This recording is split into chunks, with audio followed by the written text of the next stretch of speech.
오늘도 매일 주님과 동행하시기 위해 이 자리에 나오신 모든 분을 우리 주 예수님의 이름으로 환영합니다. 우리 함께 찬양하시겠습니다.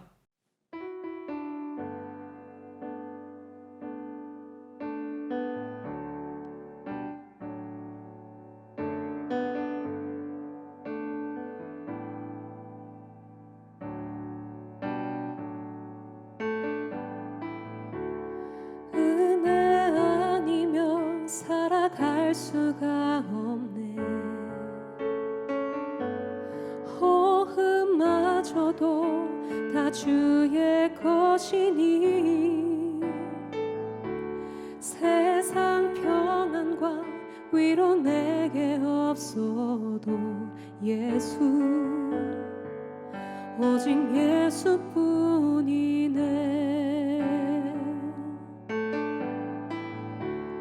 은혜 아니면 살아갈 수가 없네. 호흡마저도 다 주의 것이니 세상 평안과 위로 내게 없어도 예수, 오직 예수뿐이네.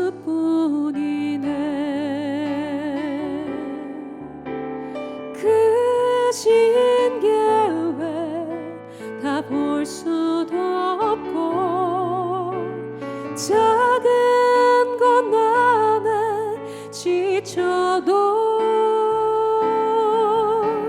주께 묻기 나의 모든 삶 버티고 견디게 하시네. 크신 계획 다 볼 수도 없고 작은 것 나는 지쳐도 주께 묻기 나의 모든 삶 버티고 견디게 하시네.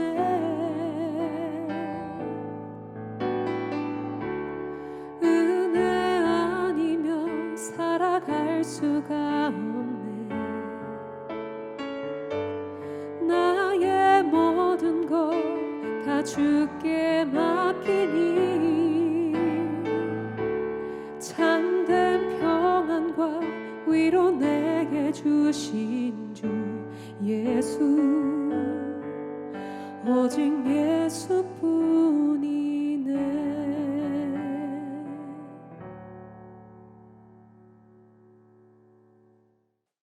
모두 함께 공동의 기도 제목을 가지고 함께 기도하겠습니다.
우리의 모든 기도를 응답하신 주님께 감사드리며 예수님 이름으로 기도드립니다. 아멘. 오늘 우리에게 주시는 말씀은 시편 73편 17절에서 28절까지의 말씀입니다. 하나님의 성소에 들어갈 때에야 그들의 종말을 내가 깨달았나이다. 주께서 참으로 그들을 미끄러운 곳에 두시며 파멸에 던지시니 그들이 어찌하여 그리 갑자기 황폐되었는가? 놀랄 정도로 그들은 전멸하나이다. 주여, 사람이 깬 후에는 꿈을 무시함 같이 주께서 깨신 후에는 그들의 형상을 멸시하시리이다. 내 마음이 산란하며 내 양심이 찔렸나이다. 내가 이같이 움에 무지함으로 주 앞에 짐승이오나 내가 항상 주와 함께하니 주께서 내 오른손을 붙드셨나이다. 주의 교훈으로 나를 인도하시고 후에는 영광으로 나를 영접하시리니 하늘에서는 주 외에 누가 내게 있으리요 땅에서는 주밖에 내가 사모할이 없나이다.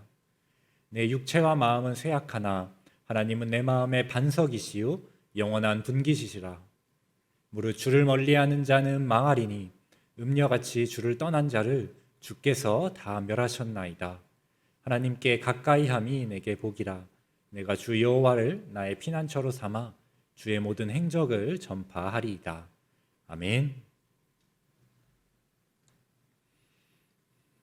얼마 전 베이징 올림픽이 개막했습니다.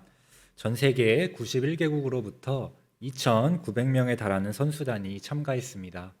비록 코로나 상황과 정치적인 문제들 그리고 기타의 일들로 주목도가 예전만은 못했지만 그럼에도 많은 분들이 여전히 응원하셨고 우리 선수들의 아름다운 선전을 기대하셨던 것으로 압니다. 흔히 올림픽을 말할 때면 우리는 아마추어 정신 혹은 세계인의 축제라는 말을 사용합니다. 본질적으로 올림픽은 게임이고 게임에는 결과가 있습니다. 그래서 그 안에는 승자와 패자가 나뉩니다. 명암이 분명합니다. 하지만 올림픽을 보면서 우리는 감동을 받고 세계인의 축제라 말합니다. 그 정신을 프로의 정신이 아니라 아마추어 정신이라고 말합니다. 이러한 현상은 기본적으로 우리의 신뢰를 담보로 합니다. 우리는 올림픽이 매우 공정한 룰과 합리적인 절차들 그리고 건전한 정신에 입각한다는 신뢰를 가지고 있습니다. 참여한 선수들이 그들의 노력에 대해 공정한 보상을 받고 그들이 흘린 땀방울에 정당한 박수를 받을 수 있다고 생각합니다. 그래서 우리는 올림픽에 대해 세계인의 축제, 아마추어 정신의 향연이라는 찬사를 하며 거기로부터 감동을 받습니다. 올림픽은 세계인의 축제입니다. 그런데 경험적으로 아시겠지만 우리의 신뢰가 항상 지켜지는 것은 아닌 듯 합니다. 이번 대회만 하더라도 몇 차례의 판정 시비가 있었습니다. 온 국민이 분노하는 지점이 있었습니다. 이러한 상황들의 핵심은 올림픽을 향한 우리의 신뢰가 깨어졌다는 데 있습니다. 우리는 선수단이 공정한 판정을 받기 원합니다. 당연히 그래야 한다고 생각합니다. 하지만 그렇지 못한 상황들이 있고 그래서 분노합니다. 합의된 약속이 깨어지고 불합리한 결과가 나옵니다. 그래서 세계인의 축제는 오히려 사회 속의 부조리와 불공평한 힘의 논리를 보여주는 치밀하고도 치열한 투쟁의 장으로 변하기도 합니다. 우리의 기대가 무색해지는 것입니다. 오늘 본문인 시편 73편은 우리 신앙의 영원한 난제인 신정론을 담고 있습니다. 신정론이라는 용어는 다른 말로 하나님의 정당성입니다. 즉 사랑이 많으시고 전능하신 하나님이 계시는데 어떻게 악인이 성공하고 무고한 고통이 횡행할 수 있느냐는 것입니다. 하나님과 악에 대한 물음, 이것이 신정론입니다. 신정론, 용어의 뜻을 보면 아시겠지만 이것은 기본적으로 하나님을 향한 기대에서 출발합니다. 선하고 전능하신 하나님, 그분이 계시면 이 땅은 정의롭고 아름다워야 합니다. 악인이 심판받고 선인이 성공하는 사회여야 합니다. 그런데 주변을 보면 그렇지 않은 경우가 훨씬 많습니다. 하나님을 믿지 않고 심지어 도덕적으로도 형편없는 사람들이 높아집니다. 반대로 하나님을 열심히 섬기고 하나님의 뜻을 사모하는 자들은 연이은 고통을 겪습니다. 하는 일에 실패하고 악인의 조롱을 받습니다. 오늘날 얼마나 많은 사람들이 그들의 입술로 교회를 경멸하는지 모릅니다.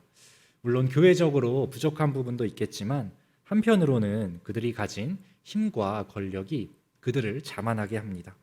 만일 하나님을 믿는 사람들에게 이 땅에 모든 힘이 있고 그렇지 않은 사람들에게 아무것도 없다면 적어도 이런 일들이 지금처럼은 이루어지지 않을 것입니다. 하지만 과거에도 그랬고 지금도 그러하며 앞으로도 그런 일은 절대로 일어나지 않을 것이라는 사실을 저와 성도님들은 경험적으로 알고 있습니다.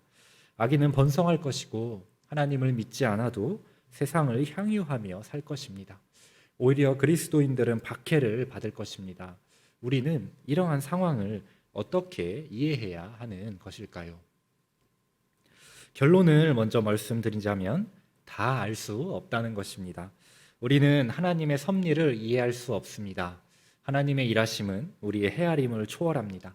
그래서 어떤 사람들은 신앙을 버리기도 합니다. 건전한 믿음을 수정하기도 합니다. 실제로 신정론을 붙잡았던 학자들의 상당수는 하나님에 대한 믿음을 수정했습니다. 논리적으로 전능하신 하나님, 선하신 하나님과 이 땅을 뒤덮고 있는 악의 공존이 설명이 되지 않는 것입니다. 그래서 답을 얻으려 하다가 하나님의 속성을 변질시키고 신앙을 버리거나 그렇지 않다 해도 왜곡된 신앙을 가지게 됩니다. 신앙을 향한 탐구가 결국은 그 사람을 실족의 바다로 인도하는 것입니다. 이처럼 신정론은 깊은 늪과도 같습니다. 그래서 답을 확신할 수가 없습니다. 그런데 오늘 시편의 기자는 이 같은 문제에 대해 답을 얻었다고 말합니다. 그 해답이 무엇일까요? 17절에서 20절 말씀입니다. 하나님의 성소에 들어갈 때에야 그들의 종말을 내가 깨달았나이다. 주께서 참으로 그들을 미끄러운 곳에 두시며 파멸에 던지시니 그들이 어찌하여 그리 갑자기 황폐되었는가. 놀랄 정도로 그들은 전멸하였나이다.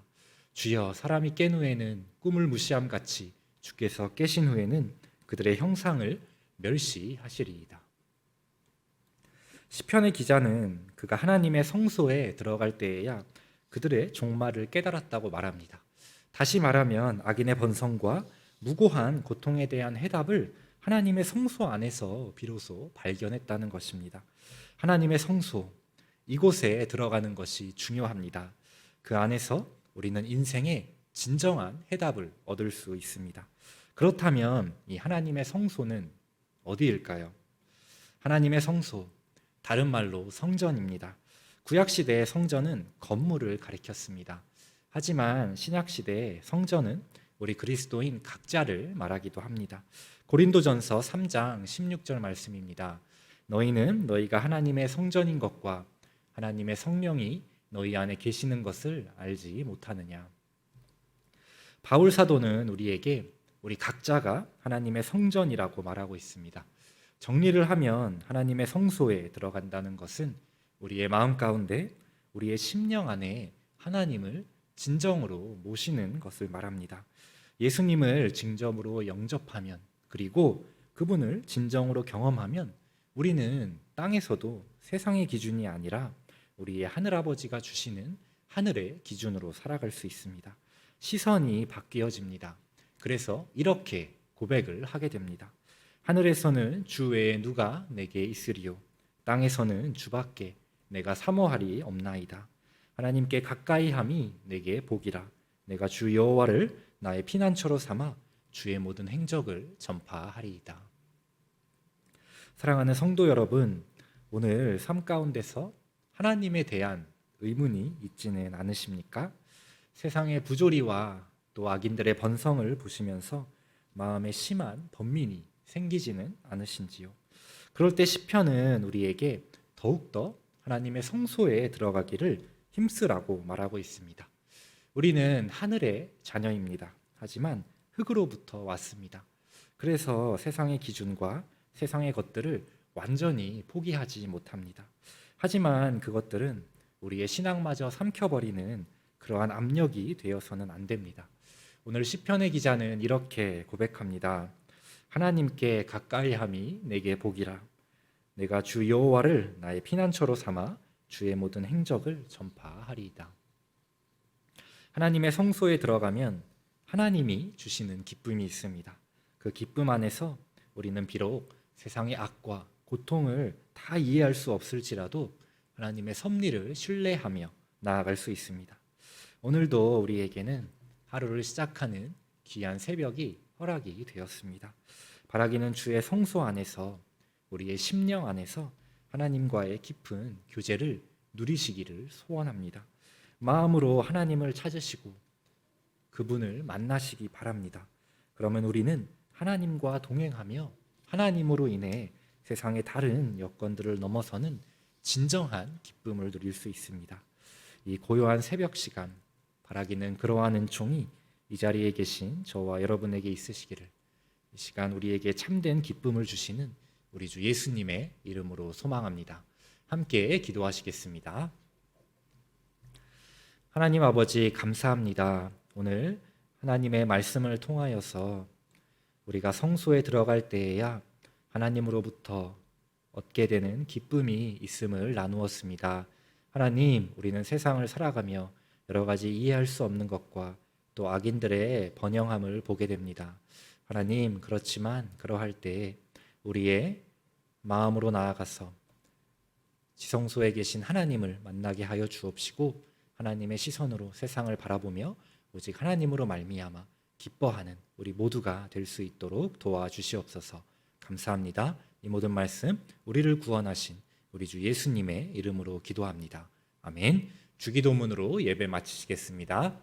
하늘에 계신 우리 아버지여, 이름이 거룩히 여김을 받으시오며 나라가 임하시오며 뜻이 하늘에서 이루어진 것 같이 땅에서도 이루어지이다. 오늘 우리에게 일용할 양식을 주시옵고, 우리가 우리에게 죄 지은 자를 사하여 준 것 같이 우리 죄를 사하여 주시옵고, 우리를 시험에 들게 하지 마시옵고 다만 악에서 구하시옵소서. 나라와 권세와 영광이 아버지께 영원히 있사옵나이다. 아멘.